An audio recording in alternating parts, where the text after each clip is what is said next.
তো এটি হচ্ছে ইম্পসিবল প্রিজেন। এখান থেকে স্কেপ করা ইম্পসিবল, যেটা আমাকে বন্ধু বলেছিল। আমিও মনে করছিলাম এটা একটি পসিবল প্রিজেন, কিন্তু না, এখানে অনেক বুদ্ধিমান খেলা আছে। এখানে আছে একটি ক্রাফটিং টেবিল, একটি ফার্নেস ও একটি চেস্ট, বুঝছো?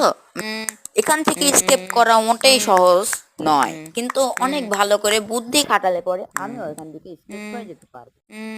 বেশি কিছু না, চেস্টের ভিতরে শুধু কিছু আর্মার আর কিছু টুলস আর উডেন টুল ছিল। আমার বন্ধু আমাকে বলেছিল যে এইগুলা আমার ডস খাওয়ানোর জন্য হতে পারে।